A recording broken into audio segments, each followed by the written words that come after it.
है माई महिमा तोहार बा। 8 महीना से देश के परेशान कैले बड़ुए भवानी, चाहे नेता हो के अभिनेता हो के किसान हो के गायक हो के सबके ज्ञान तोहरा मंदिर से मिलल बा। लेकिन अब से हइला गवनो हटवावे की कोशिश करे मैंने तो गवैया तो खैला गिरल।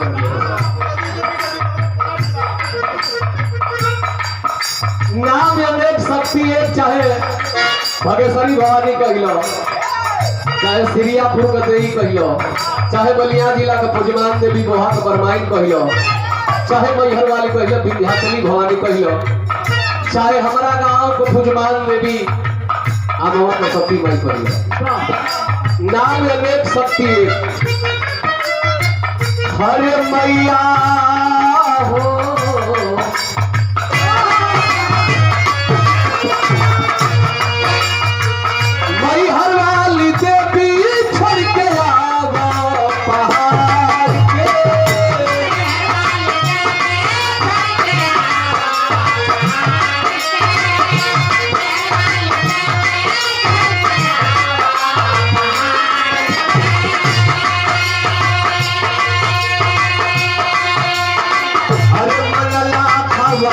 छोड़ के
भक्तन के लाज के बचावेलू।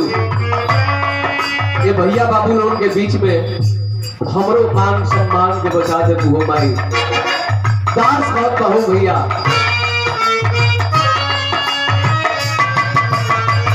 अरे लागल आस,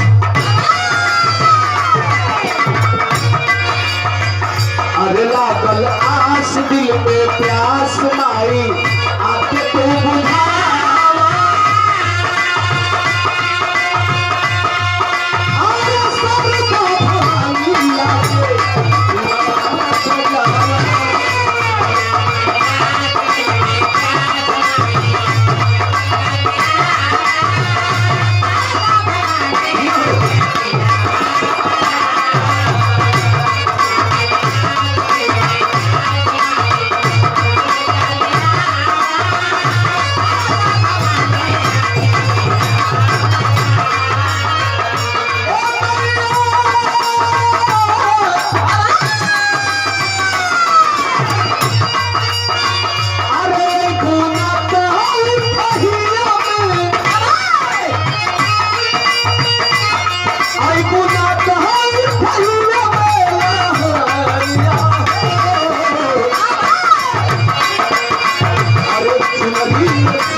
के मशहूर गायक रहे माननीय काशीनाथ बंसी साहब अपने जवानी में कहो कि मन की तरंग मार लो बस हो गई भजन, आदत बुरी संभाल लो बस हो गई भजन। ये भजन के कुल गवैया बतावे लगी माई के वंदना हम मनोज भाई बंद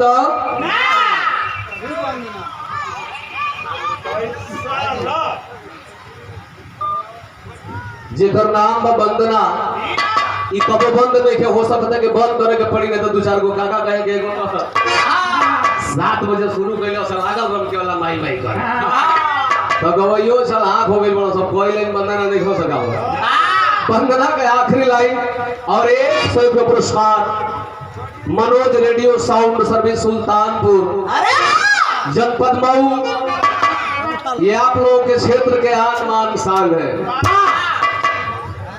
साउंड भी सुंदर हो, जितना भैया का सुंदर साउंड हो उतने सुंदर हीरो होंगे। देखा समाजवादी पार्टी का कुर्ता भी ना निकाले हो, इतने सुंदर कपड़ा कमल कहीं पहरे ले भैया तुम कई बार गई बने भैया घर गाँव बिरहा। चाहे विजय लाल यादव का बिरहा हो, चाहे बिरहा जगत में किसी कलाकार का बिरहा कराना हो तो धरती का वैसा गवैया ना जेकर नंबर इनका लगे ना है। भैया के बहुत प्रणाम, सकल फंड लोग प्रणाम। वंदना का आखिरी लाइन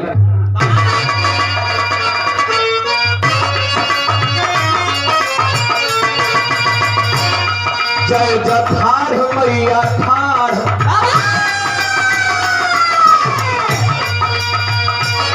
जय जठार मैया ठार श्री नारायण के प्रीत से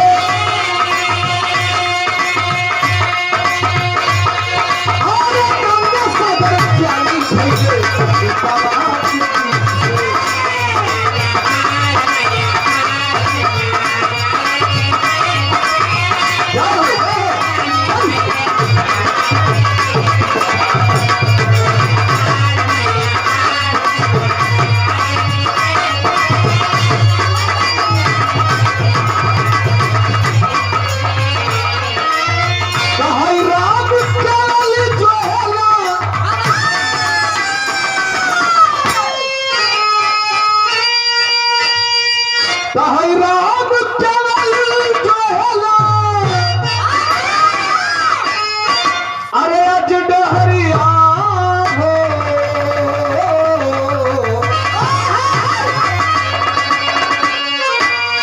सुनरी में सुनरी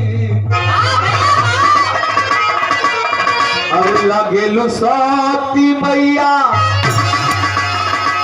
बस छोड़ी के आ जाया माला नगरी।